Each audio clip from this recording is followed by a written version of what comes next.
Hi everybody, this is Pamela Coey and I'm going to be working in acrylic to start these brand new 48 by 48 inch gessoed panels, and they're on the floor, and it's one of the ways that I like to work really large just to get started. And I've shown a lot of cold wax medium techniques, but I haven't really shown much with acrylic. So I have a new class going on right now, and it is focusing on color and design in cold wax and oils. I do all of my demos in cold wax medium with oil paint, but for those who are taking the course who work in acrylic, I thought I would just sort of show some of the other things that I do sometimes with acrylic before I move into the cold wax medium. So these are large scale, so you'll be able to follow along as I work through these panels, and I'm pretty sure that they're going to end up being cold wax and oil because I like to combine the two processes together. I enjoy working with both mediums. I hope you enjoy it. One of the first things I'm going to do is tape off these edges, and I'm just using regular packing tape here. Sometimes I've used more of the painter's tape, but in this case I'm going to use this packaging tape. It seems to work pretty well. I'm going to tape off this one now.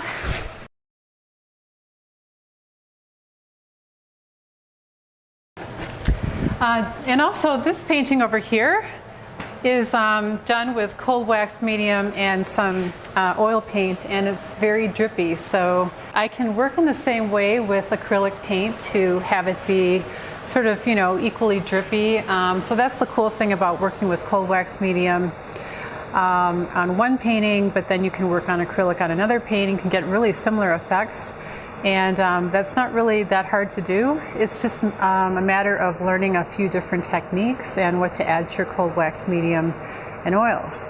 And it was done on the wall, and it was done mostly with brushes, and just wanted to kind of get some early stage painting down, and I'm going to probably do some similar things with these other panels in acrylic, but then move into the cold wax medium later. But I just wanted to let you know that this painting here was done with cold wax medium and oils. So, okay, I'm going to try some really crazy tools as well. I like to work on two panels at a time, even if the panels don't end up staying together. It's just fun because it's a bigger surface to work on. Thought I'd start out with some mark making, just simple stuff. I've got some graphite powder here, and I've got this feather duster that I've been wanting to try. Just haven't had a chance to do it yet. So this is messy stuff, but it's really fun. All right, here is my feather duster. So I've been dying to do this just to see what would happen.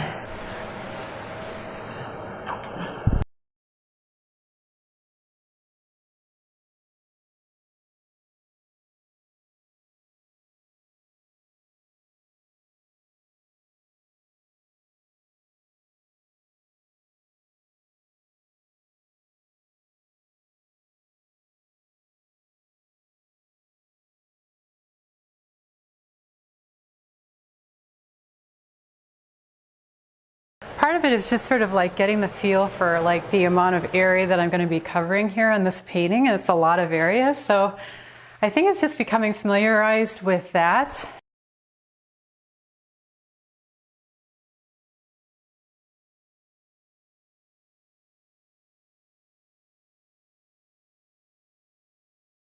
I was amazed at what you can do with just, you know, black and white before you even get into any other color of any kind.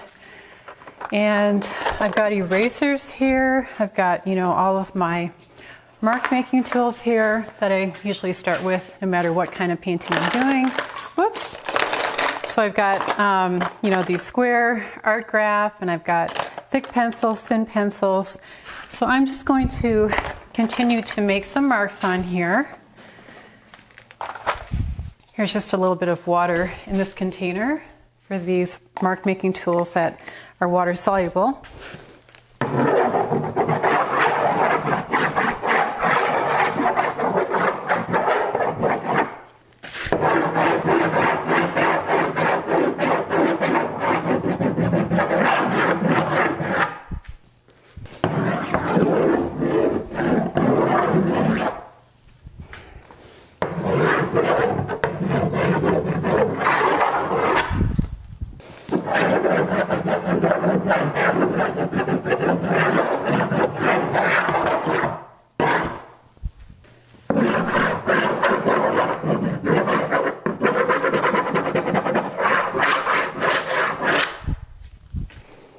It's time to put on the gloves.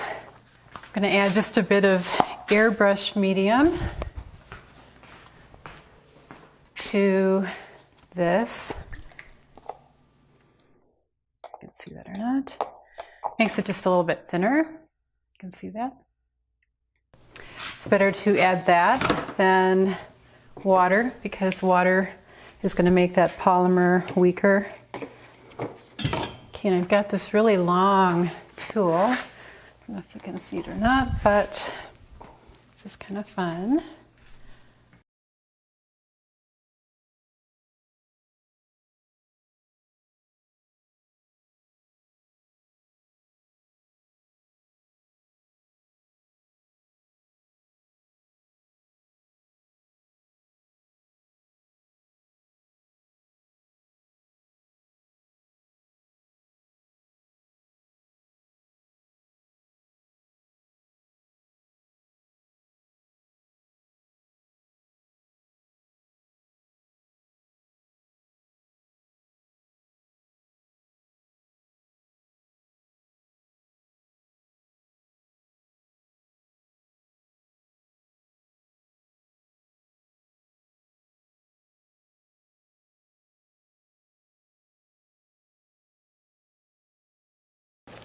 I'm treating both panels as one, as if they're just one connected thing. And if there's a shape that I like, I'll restate it. Like I kind of like this really big shape here, but I want to vary the line. I don't want it to be all the same thickness. So some places I want it thicker than others, and I just have to restate it like that.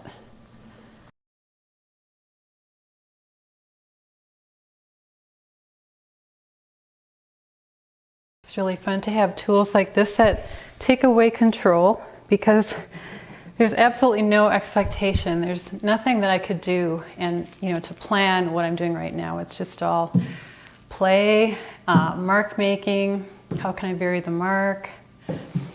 And this is just a long rod that I got at the hardware store. It was like 15 cents or something. I don't even know what it's for, but I just saw it and I grabbed a couple of them, and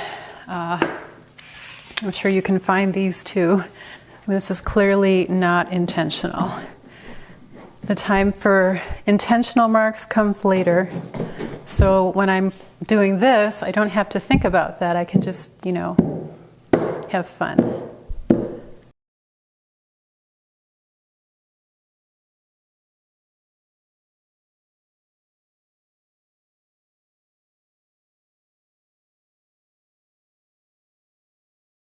So right now this is just black acrylic paint. It's ivory black and some airbrush medium in it to make it thinner. And then I will switch to another color. Probably just add it to the same container.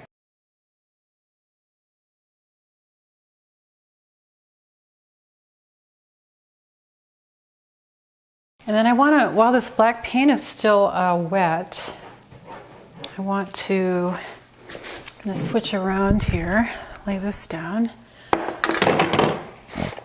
And I like to use these brown papers, and I do use these a lot. So these are just kind of transfer papers. I think carpenters use these. And so I'm just going to squirt some colors down. In some places I'm going to put it where the black was, and other places I'm not, but just kind of be generous with the paint. These are Nova Color paints. I love them because they're liquid. They're kind of a really great consistency. And I'm going to start to do some mono printing like this.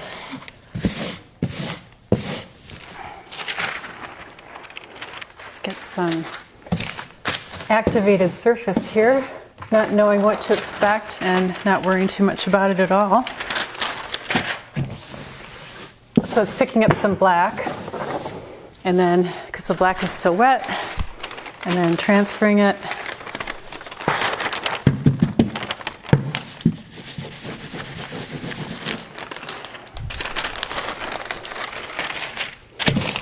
trying to get an even distribution of everything I do. So there's repetition of shape and line and color. And then you can see this paper is getting kind of pretty saturated with paint.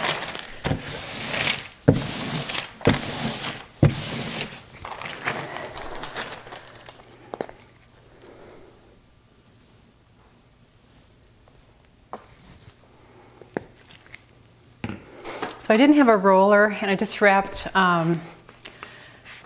sort of this fabric onto the end of it. You can kind of see there.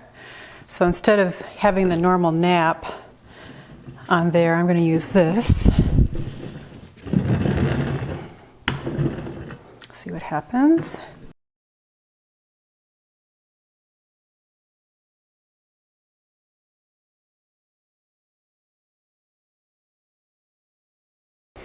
Just like a brayer, you have to charge it. But I'm getting a really interesting texture here.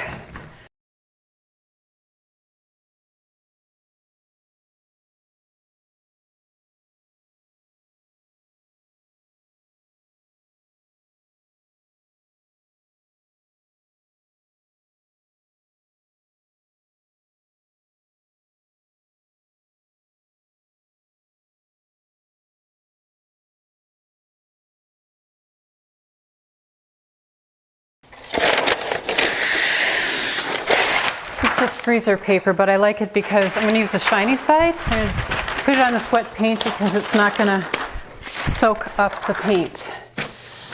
So again, monoprint.